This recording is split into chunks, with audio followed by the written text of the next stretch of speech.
اور پڑھ لیں ذرا نبی کی کو مودت کہا جاتا ہے۔ یہیں ایک جملہ اور ہدیہ کر دوں، محبت پہ خرچہ نہیں ہوتا مگر مودت پہ خرچہ ہوتا ہے۔ جان کا خرچہ بھی ہوگا، ظاہری آبرو کا خرچہ بھی ہوگا، بچوں کے چھن جانے کا خرچہ بھی ہوگا، مال بھی خرچ ہوگا۔ کچھ لوگ کہتے ہیں جی ان کی طرح محبت کرو کہ جو بظاہر نہ اذانوں میں علی اللہ پڑھتے ہیں اور نہ ہی روڈ پہ جلوس نکالتے ہیں، وہ بھی تو اپنے آپ کو مولائی بولتے ہیں، ان کی طرح کیوں نہیں رہتے؟ تو جواب ہمارا یہ ہے کہ ہمیں تو نبی کے مطابق رہنا ہے، اور نبی نے فرمایا محبت کا اظہار کرو۔ اظہار کرنے سے عزیزان گرامی بہت کچھ بگڑتا بھی ہے، بہت کچھ بنتا بھی ہے۔ کسی کا بگڑتا ہے تو کسی کا بنتا ہے۔ صلوات پڑھ لیں محمد و آل محمد۔ ہوتا ہے وہ پریشان نظر آتا ہے، اور جس کا بن رہا ہوتا ہے وہ خوشحال نظر آتا ہے۔ اور یہاں بہت واضح اعلان کہ مجھے کچھ نہیں چاہیے سوائے یہ کہ قربہ سے اظہار محبت کرو۔ ابھی میں نے قربہ کا ترجمہ نہیں کیا، اہل علم تشریف فرما ہے۔ قربہ اس لفظی بحث میں آپ لوگ بہت زیادہ مجھ سے ماہر ہیں کہ کون سا صیغہ ہے ضرور لیا جائے گا جو ظاہر قرآن ہے۔ ظہور قرآن حجیت رکھتا ہے، لہذا ہم ظہور کا اور ظاہری لفظ کے سے ہٹ کر تو چلیں گے نہیں۔ الا المودۃ فی القربى قل لا اسألکم، آپ کہہ دیجئے مجھے کوئی سوال نہیں ہے آپ سے اپنی رسالت کی اجرت کے حوالے سے، الا المودۃ فی القربى، سوائے یہ کہ قربہ سے اظہار محبت کرو۔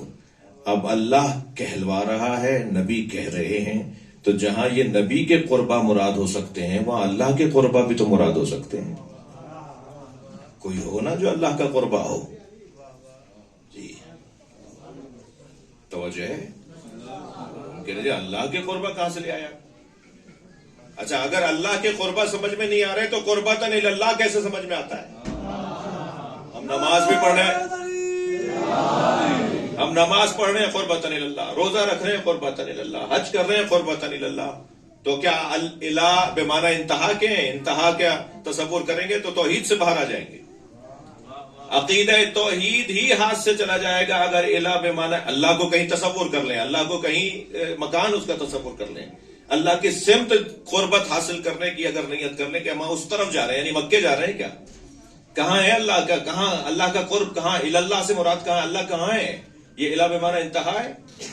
اگر الہ بمعنی انتہا ہے تو پھر تو توحید کی بحث سے باہر آ جائیں گے، اور شاید ہمیں پہلے کہا جائے گا کہ بیٹا پہلی کلاس پڑھ کر آؤ تو پھر تمہیں یہ کلاس سمجھ میں آئے گی۔ تو یہاں قربہ سے مراد اللہ کے قربہ بھی مراد ہو سکتے ہیں اور نبی کے قربہ بھی مراد ہو سکتے ہیں۔ کمال اس گھرانے کا ہے کہ جو نبی کے قربہ ہیں وہی اللہ کے قربہ ہیں، جو اللہ سے قریب ترین وجود ہیں۔ میں ابھی کچھ دن پہلے اپنے استاد حضرت محمد باقر فخار کی زیارت کے لیے اصفہان گیا، ابھی چند دن پہلے، شاید 4-6 دن پہلے کی بات ہے۔ تو وہاں ایک حسین بحث رہی، اور اس بحث سے مراد ہے کہ ان سے استفادہ کیا۔ تو اس کے درمیان ایک لفظ وہاں پر گفتگو میں آیا جو اس وقت میری گفتگو میں ہے، تو میں آپ کو ہدیہ کر دیتا ہوں۔ قرب الہی کا مفہوم اور ہے اور تقرب الہی کا مفہوم اور ہے۔ قرب الہی اور تقرب الہی چھوڑ دیں بحث مدرسے کی مباحثوں کے درمیان۔ وہ جو قرب الہی کا حامل وجود ہے وہ وجود کوئی اور وجود ہے، اور جو تقرب چاہتا ہے وہ کوئی اور وجود ہے۔ وہ جو قرب الہی کا حامل وجود ہے نا، وہ وہی ہے کہ جس کی قربت ہم چاہتے ہیں، جس کی وجہ سے اللہ کا قرب نصیب ہوتا ہے۔ کچھ ہستیاں ایسے ہیں جو قرب الہی کے حامل ہستیاں ہیں، اور ان سے ہم قریب ہوں گے تو اللہ کے قریب ہوں گے۔ اگر میں اور لفظ بہتر کر لیتا ہوں اپنے ان بچوں جوانوں کے لیے، کچھ محترم زائرین بھی تشریف فرما ہے جی، یہ باب اللہ کا کیا مطلب ہے؟ انتم باب اللہ کا کیا مطلب ہے؟ یہ گھرانہ اللہ کا دروازہ ہے، یعنی ہم ان تک پہنچیں گے تو اللہ تک پہنچیں گے۔ کوئی علی تک پہنچے تو اسے اللہ سمجھ میں آئے، کوئی سیدہ تک پہنچے، کوئی سیدہ تک پہنچے تو اسے اللہ سمجھ میں آئے۔ عزیزان گرامی، یہ گھرانے مصطفیٰ محمد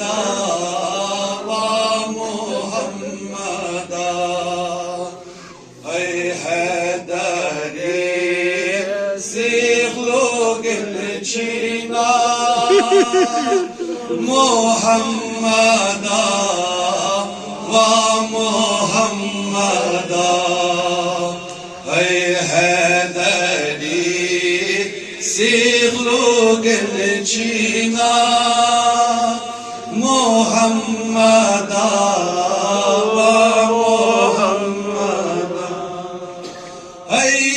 Astore ya Rasul Hak koloni kazumila Hey Astore ya Rasul Hak koloni kazumila Hey mekure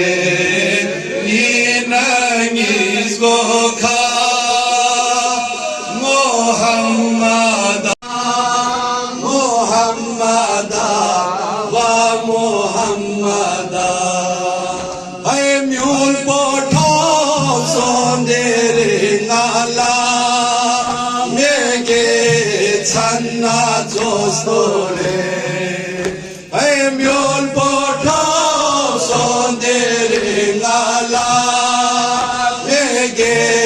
Sanna Jostore Hay Taba Pase